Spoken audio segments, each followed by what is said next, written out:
À une époque où la mondialisation érode la vivacité des traditions, où l'Europe réglemente à tout va, régions, villages et confréries séculaires resserrent les liens autour de ce qui leur reste le plus cher, mais pour combien de temps encore, la culture.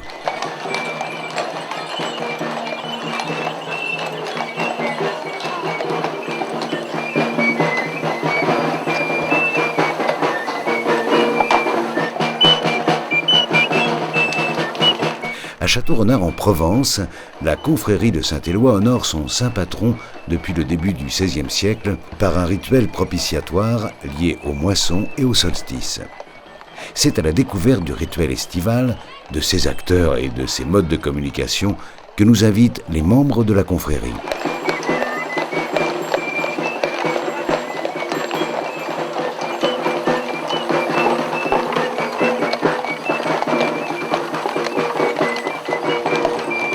La Saint-Éloi est une fête religieuse avant tout.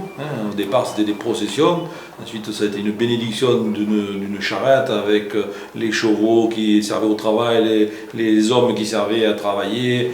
La récolte, on retrouve sur la charrette, le blé noir, les chardons gardères, l'avoine, etc., etc. Mais il est vrai qu'on se tourne vers une société où la religion perd de la vitesse. Il y a des gens qui prennent les fêtes de Saint-Éloi, des fois pour une vitrine. Et c'est toute la difficulté qu'on a, c'est de ne pas prendre les fêtes de Saint-Éloi pour une vitrine, mais bien pour une protection, on va dire, de notre saint patron, Saint-Éloi en l'occurrence. Le défilé de notre charrette, ce n'est pas un spectacle, comme on le dit souvent, c'est bien une procession avec une bénédiction devant l'église. Donc la connotation religieuse, on va dire, doit être très forte.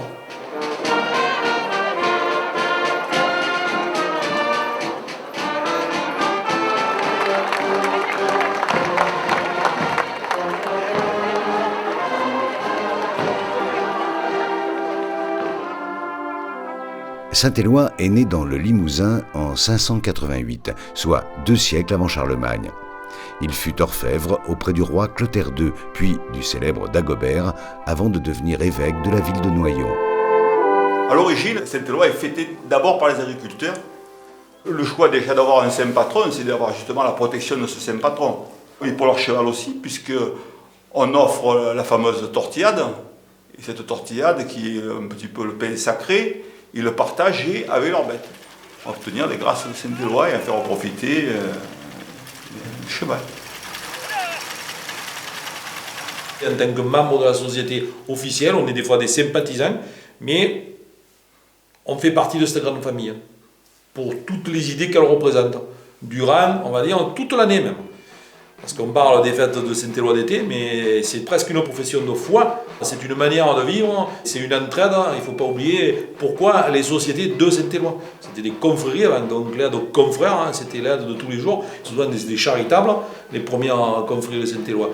Et c'était eux qui ont commencé à s'occuper des morts, donc d'enterrer les défunts. Ça a commencé par ça.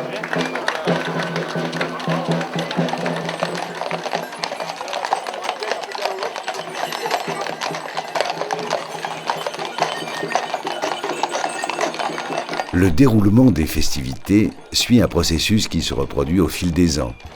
2 bailes, secondés par 2 capitaines, renouvelés chaque année, sont mis à l'honneur par la confrérie.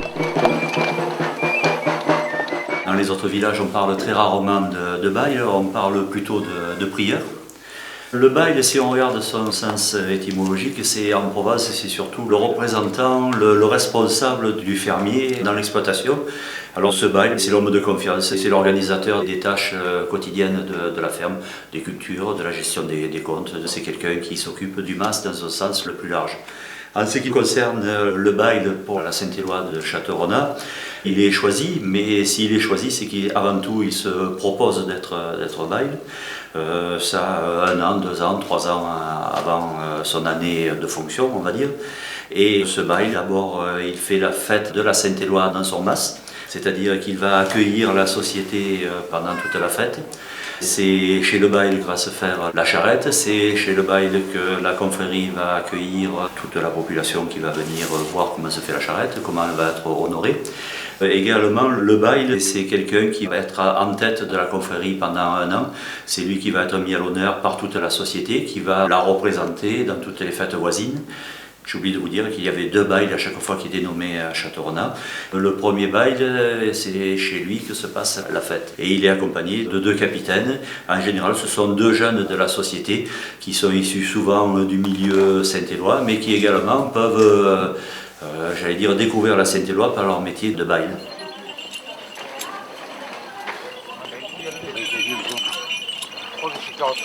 On est obligé d'associer le mot bail au mot bailesse, c'est-à-dire c'est l'épouse du bail, comme son nom le dit. Et les bailesses gèrent le quotidien pour la garniture de la charrette au mas, c'est-à-dire que ce sont elles qui sont chargées d'accueillir toutes les personnes qui vont garnir la charrette pendant les 3-4 jours qui précèdent la fête. Ce sont elles qui vont garnir l'autel à l'église, ce sont elles qui vont garnir, aidées par les bails aussi, l'oratoire de Saint-Éloi.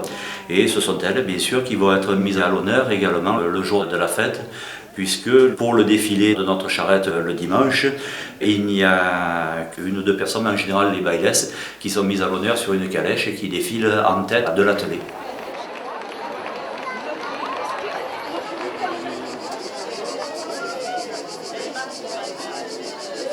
La charrette ramée est un joyau éphémère élevé à la gloire de Saint-Éloi.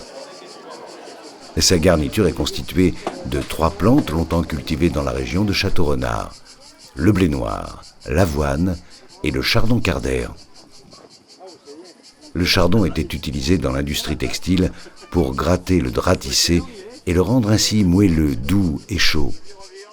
3 autres plantes sauvages, constituant souvent les haies, entrent dans la composition végétale de la garniture: le buis, le troène et le fusain.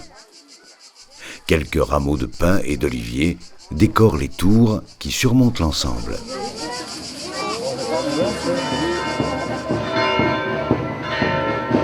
Les festivités estivales débutent par la marche de l'avant-dernier dimanche de juin au soir. Le cortège est structuré de manière rigoureuse. En tête, les bails de l'année et le président, les capitaines, les membres du bureau, la musique, les membres du conseil d'administration et enfin les sociétaires. Cette marche conduit les membres de la Société de Saint-Éloi chez les autorités civiles de la ville avant l'arrivée à l'église. Chers amis, suivant donc notre tradition, c'est avec joie que Conseil économique, une partie, et Conseil pastoral avec moi-même, nous vous accueillons ici à l'église Saint-Denis de Châteaurenard. Vous faites ainsi la tournée, entre guillemets, des officiels. C'est une manière de reconnaître ce qui existe et une manière d'être reconnu. L'allocution du prêtre est honorée par une première aubade, suivie de la Cupo Santo, hymne provençal écrit par Frédéric Mistral.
Le rituel estival dure une semaine.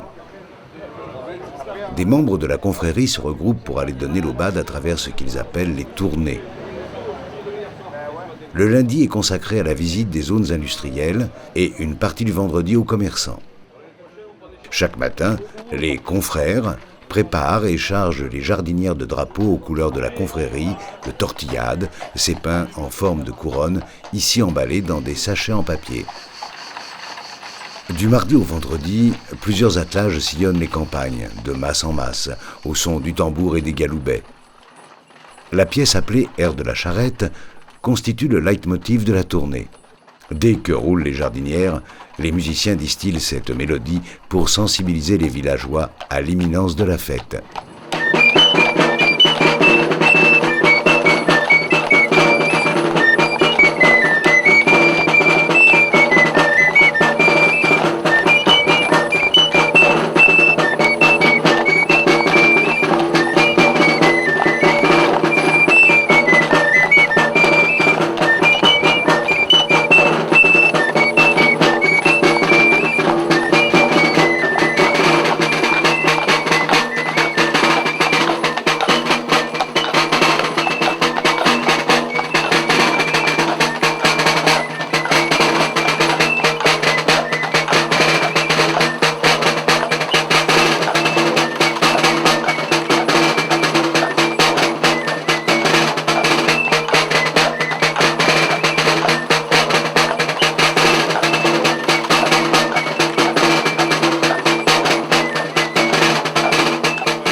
Marcel Nouguier est le descendant d'une famille de Château-Renard, une famille de Saint-Éloi.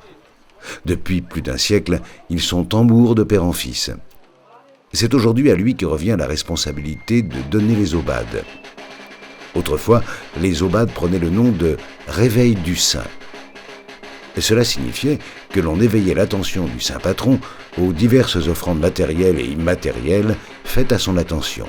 En retour, les membres de la confrérie attendaient sa sainte protection.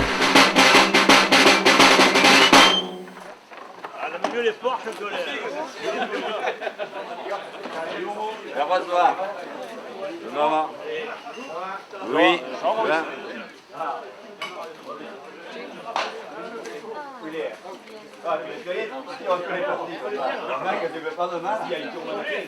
L'aubade se constitue de 3 airs, 3 rigodons. Généralement, on joue un rigodon par famille présente dans le mas. À savoir que maintenant, bon, les gens restent seuls, mais à l'époque, il peut y avoir 2 ou 3 générations dans le même mas. Donc on jouait un air, 2 airs ou 3 airs.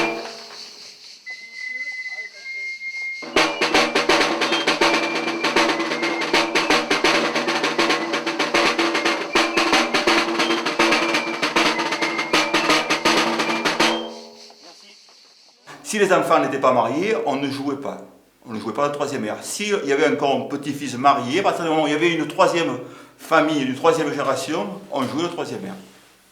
Maintenant, quand on arrive chez, disons, certaines personnalités ou certains membres particuliers de la société, là on va jouer aussi les 3 rigodons.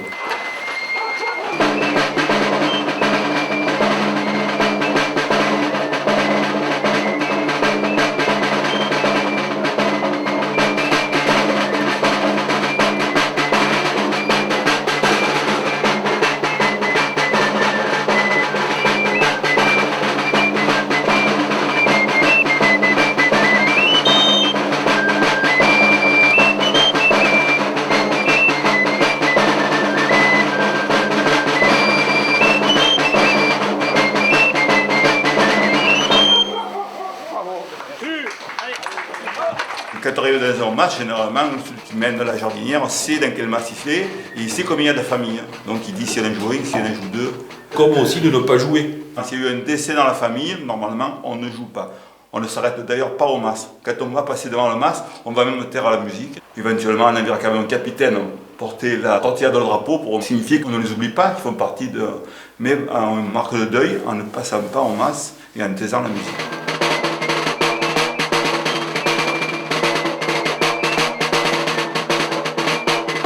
Les aubades, ce sont des airs napoléoniens, ce sont les rigodons, c'est la Diane, c'est le rigodon d'honneur napoléonien.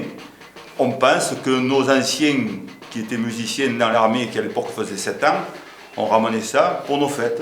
Et comme ce sont des morceaux qui sont très durs à jouer, qui demandaient de la dextérité, il se faisait un plaisir et un honneur de jouer ces airs-là pour rendre honneur aux gens qui nous recevaient.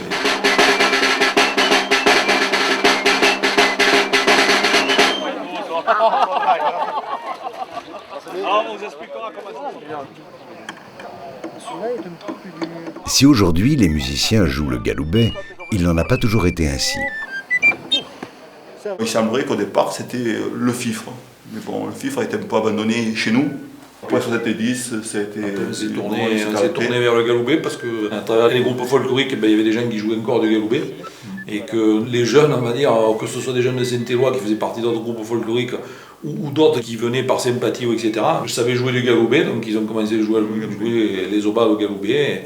Et on est resté comme ça depuis, on va dire, 30-40 ans. Voilà.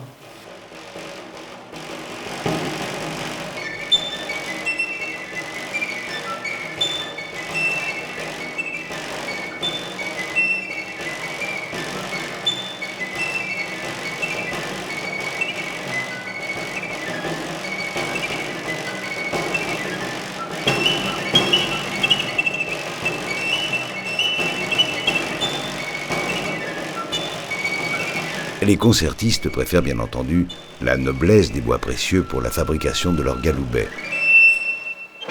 Toutefois, pour la Saint-Éloi, ils ont délibérément choisi des instruments en plastique ou en métal. Pour différentes raisons. D'une part, il est plus puissant qu'un galoubet en bois, et puis il est moins fragile.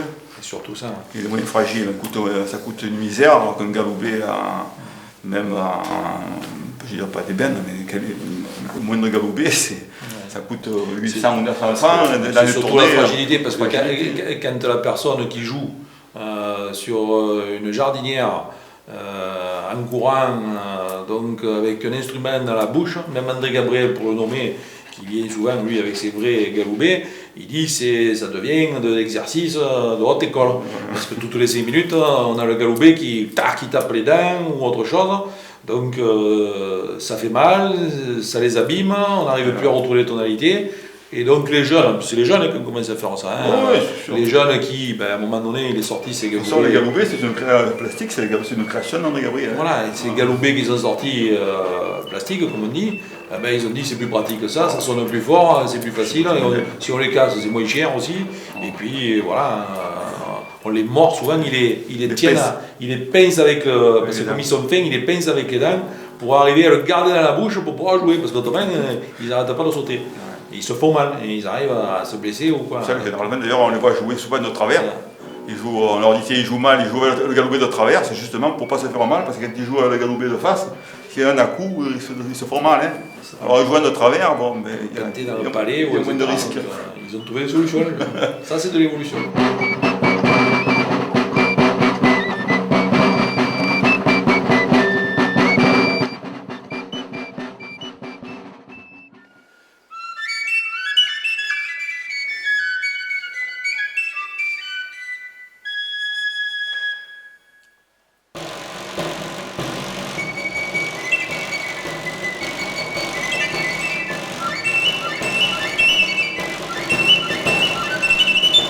Aujourd'hui, le galoubet est devenu un instrument capable d'interpréter des répertoires variés, sensibles et virtuoses. Mais qu'en était-il à l'origine ?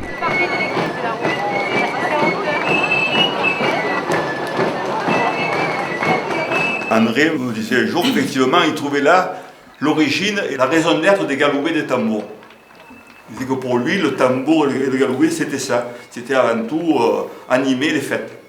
Après, c'est devenu un instrument qui est devenu plus élaboré pour jouer autre chose, mais au départ, c'était le fifre, le tambour, puis le galoubet, le tambour, c'était pour annoncer les fêtes, c'était pour faire la fête. Qui n'était pas très évolué, d'ailleurs, c'est pour ça que les airs aussi n'étaient pas très évolués, on jouait simplement. Jouer le galoubet comme ça, et jouer le même air tout le temps, il trouvait que c'était là sa raison d'être première.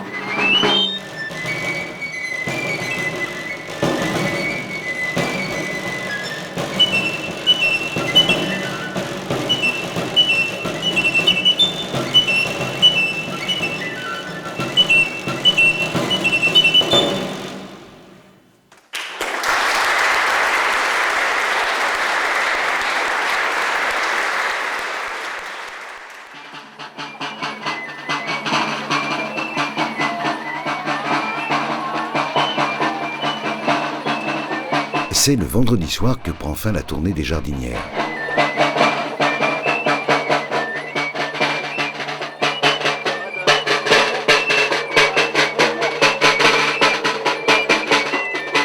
Au moment où l'équipage rentre au mas des bailes, les musiciens rendent les honneurs aux bailes et aux bailesses et par la même occasion à ceux qui ont garni la charrette.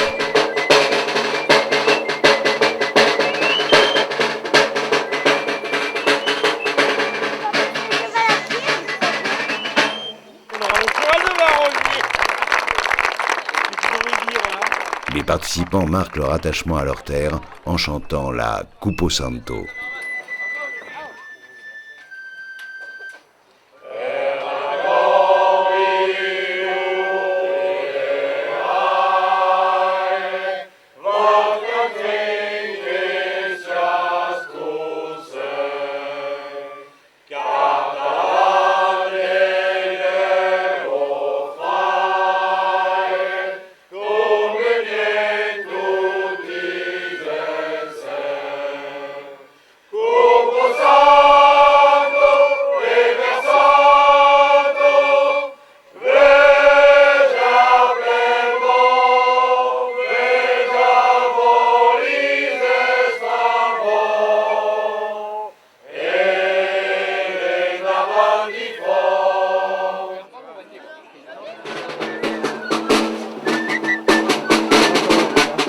Les festivités se poursuivent avec la farandole, menée comme il se doit par le président de la Société de Saint-Éloi.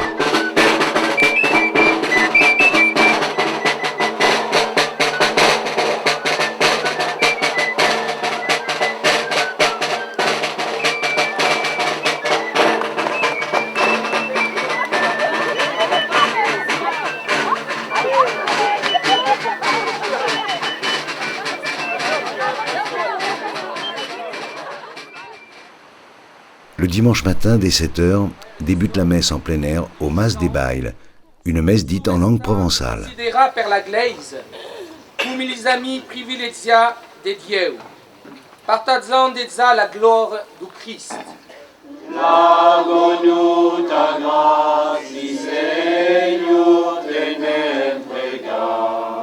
Pour la circonstance, dames et demoiselles ont revêtu le costume arlésien traditionnel. De fait d'incertitude, prions le Seigneur.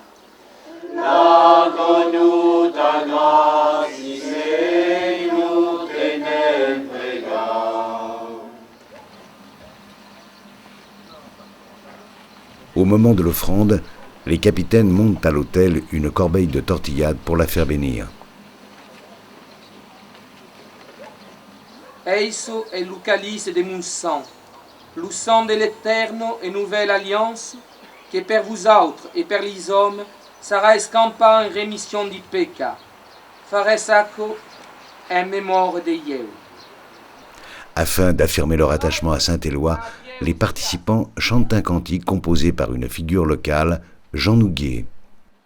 Il évoque les grandes étapes de la vie légendaire du saint, une manière de transmettre la connaissance par l'oralité.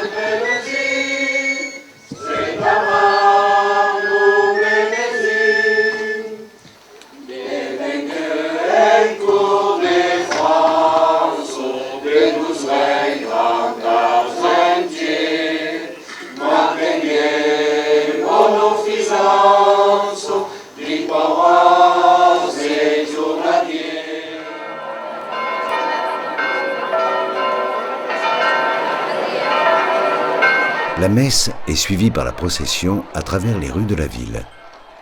Elle constitue l'apothéose du rituel estival.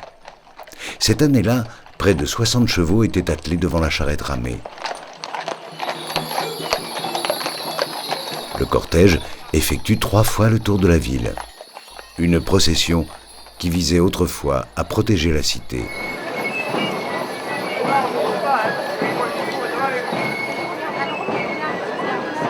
La charrette est précédée par des groupes de musique et de danse au caractère profane. En passant devant l'église, l'attelé reçoit la bénédiction du prêtre, ultime geste sacré du rituel.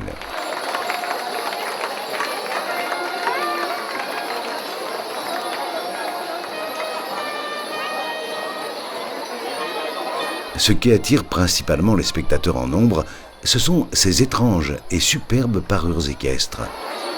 On a des harnachements dits à la mode sarrasine, mais l'origine exacte, on ne la connaît pas. Les gens font des suppositions. C'est vrai que nous avons été pendant le sud de la France et même l'Espagne, tout ça a été longtemps sous la domination des Maures, des Sarrasins. Et comme ils avaient ce genre de garniture sur leurs chevaux, on a supposé qu'on avait repris un petit peu ces garnitures sur les harnachements de nos chevaux.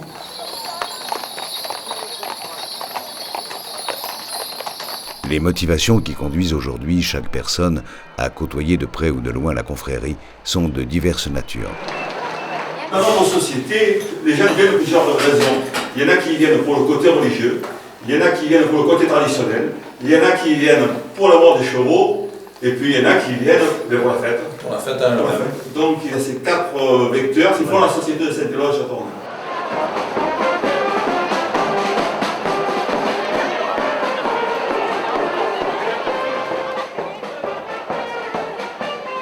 Vous interviewez des anciens, et certains qui avaient des anciens avant tout, monde agricole ou autre, la religion était la base de tout.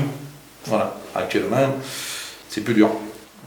C'est vrai que maintenant les gens nous reçoivent parce que ça fait plaisir de recevoir la société, ils font partie de Châteaurenard, ils voient arriver chez eux 8 jardinières, la musique en tête, tout le monde, pour eux c'est ce plaisir-là. Mais ils oublient souvent quelle est la raison de ces aubades, quelle est la raison de ces tournées de masse.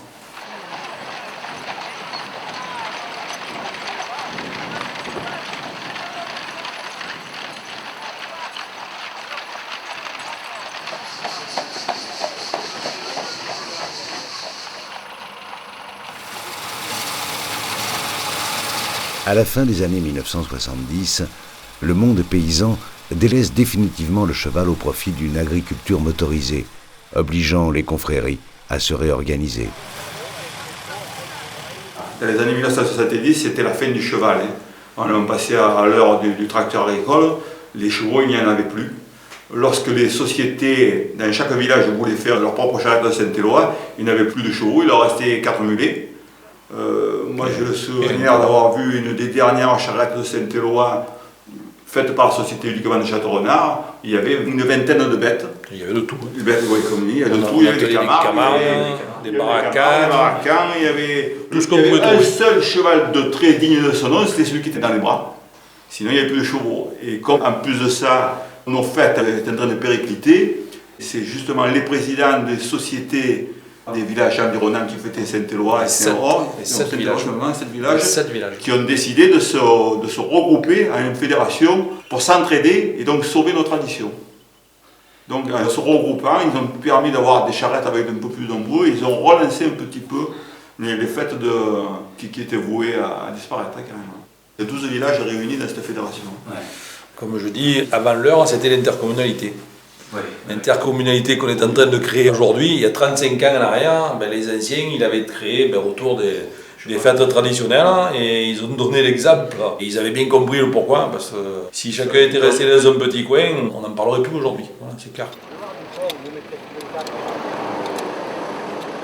Si certains ont des velléités d'appropriation de la société de Saint-Éloi de Châteaurenard, qu'on se le dise, la Saint-Éloi n'est pas à vendre.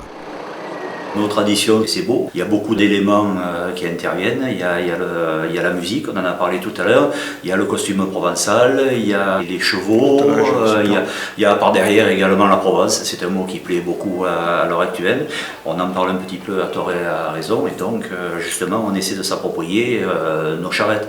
Maintenant, nos charrettes, ce sont des événements essentiellement, on va dire, religieux au départ. Donc, je ne sais pas si je peux le dire, mais c'est invendable. Hein. En plus, c'est tout un village qui est derrière chaque charrette. Et je vois mal, aujourd'hui, refaire une Saint-Éloi dans un autre village pour un événement bien précis. Quoi, hein. Ça, c'est quelque chose qu'il faut venir vivre chez nous et qui est, je me répète peut-être, mais qui est invendable. C'est invendable, malheureusement. Il y a des gens, des municipalités qui se rendent compte que cette manifestation, cette procession que nous faisons avec nos chevaux, plaît énormément au public et qui cherchent donc à reconstituer chez eux que le côté spectacle. Eux, s'ils voient c'est la cavalcade, 50 chevaux attelés, c'est quelque chose de merveilleux. Ils n'en prennent que ceci. Le côté religieux, ils s'en foutent complètement. Ce qui les intéresse, c'est le spectacle et ils essaient d'obtenir dans leur village ce genre de spectacle. Pour eux, spectacle. Et il se trouve qu'il y a des gens bien intentionnés qui sont capables de monter des attelages avec des chevaux, des charrettes, et qu'ils vendent à ces municipalités. Donc il n'y a plus du tout aucun esprit de ce qui était la raison d'être de nos charrettes. On arrive à admettre qu'une société qui a eu un passé de tradition veuille le faire renaître, mais il y a des villages qui n'ont absolument pas du tout cette tradition, mais qui veulent faire un spectacle uniquement. Et on sait très bien, on connaît ces villages qui font depuis des années des charrettes. Mais c'est un spectacle, c'est une cavalcade, c'est un corso.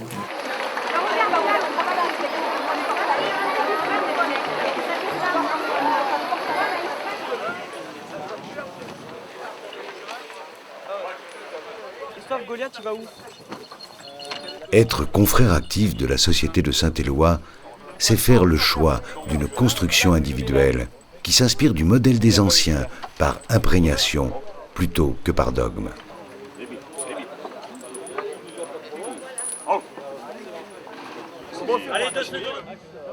Il n'y a pas de précepte bien établi à l'avance. Par contre, il y a certaines règles. Hein. En religion, on ne fait pas n'importe quoi. Donc, quelque part par là, il y a déjà un cadre. La Saint-Éloi, c'est un honneur quand on va voir quelqu'un. Donc, les jeunes doivent transmettre également cet honneur. Et en nous voyant faire, ils savent les limites qu'ils ont à ne pas dépasser. Quoi. Mais il n'y a absolument rien d'écrit, d'enseignement. Quoi. Non, c'est certain. Et les points de repère, ils se prennent de tout petit parce que bon, ils commencent à faire les tournées avec nous à 14-15 ans. Et une chose qui m'a toujours marqué, le jour où je suis arrivé dans un mas et que j'ai vu un couple d'un certain âge, pour moi qui avait peut-être 17-18 ans, je ne me rappelle plus exactement l'année, et qu'au moment où on a joué le bad, j'ai vu le grand-père tomber la casquette, être raide, comme s'il entendait l'hymne national. Pour moi, en tant que jeune à l'époque, ça m'a figé quelque part. Je me disais, pourquoi cette personne réagit comme ça? Et ça m'a fait poser des tas de questions. Et quelque part, ça fait partie aussi de ces règles que le jeune va prendre à travers ça, à travers la politesse qu'on peut avoir lorsqu'on arrive quelque part et qu'on est reçu, à travers différentes règles de vie. Maintenant, on ne fait pas de réunion particulière pour enseigner ça. Mais je crois que tout seul, en voyant vivre la société, en voyant vivre ses amis plus ou moins vieux, parce qu'on a des gens de tout âge, et c'est ça qui est beau, et des dames aussi. Donc on a ce respect qui se communique, et donc ces fameuses règles, on peut appeler ça comme ça. Faire partie de la Société de Saint-Éloi, c'est aussi une marque d'identité, et c'est son racines. On est Saint-Éloi, on est des château-renards, on met en valeur le costume provençal, on met en valeur la langue provençale. Je pense que c'est une marque d'identité, c'est nos racines. Et personnellement, je le ressens comme ça. Hein. Bon, on peut être européen, on est avant tout français, surtout provençal, avant tout château-renardais, et en plus de Saint-Éloi. Et c'est encore une identité plus précise. Et d'ailleurs, des fois, on nous dit, vous mettez encore des textes en provençal, il y en a qui ne voudraient pas en parler, parce que le provençal, comme les langues, malheureusement, surtout en Provence, que la langue provençale, il y a bientôt plus grand monde qui la parle. Mais personnellement, je suis de ceux qui disent on continue à faire nos affiches en provençal. C'est une identité. On fait demi-tour et on va s'arrêter devant les halles. Il y a 2 ou 3 magasins, on va les attaquer. À travers cette Europe, puisqu'on parle de l'Europe, on essaie de nous faire rentrer dans des moules qui soient tous les cas de figure. Hein. Et ça, le plus difficile, c'est arriver à maintenir notre tradition dans le cadre, comme disait Marcel, tout en quand même essayer de respecter quelques règles et quelques contraintes. Ce n'est pas des règles, c'est quelques contraintes de l'Europe. Hein. Sur la sécurité, sur les chevaux, sur les routes, des problèmes comme ça. Quoi. On est obligé d'y passer. Mais par contre, c'est pas qu'on essaie de biaiser, mais enfin, avant de le faire, on se renseigne bien, on voit d'abord notre tradition jusqu'où on peut aller pour modifier le moins possible et s'adapter à ces contraintes.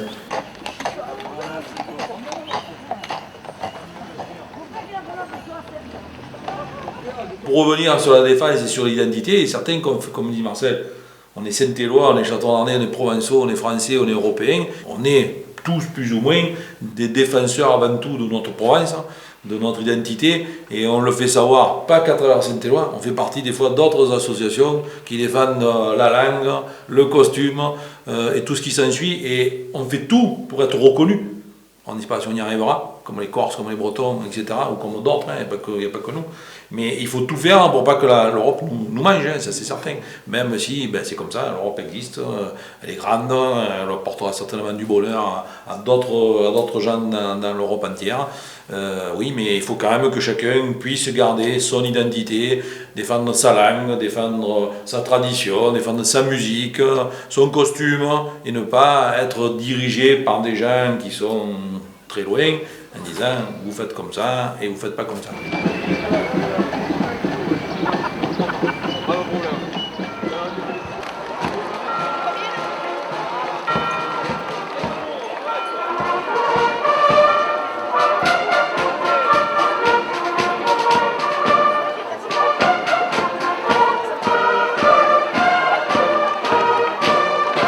Ça a été de très belles fêtes, il a fait beau, il y avait beaucoup de monde. Et il y avait énormément de charretiers et beaucoup de charretiers puisqu'on a eu pas loin de 60 chevaux. On ne cherche pas la concurrence quand même, hein. En nombre on cherche, surtout c'est notre fête et qu'il y ait la qualité avant la quantité. Donc on est satisfait. Il y avait la Reine d'Arles, il y avait l'ancienne Reine d'Arles, il y avait les groupes folkloriques de Château-Renard, l'école des Tours, les Cavaliers du Castel, donc ça finit la fête, c'était très beau.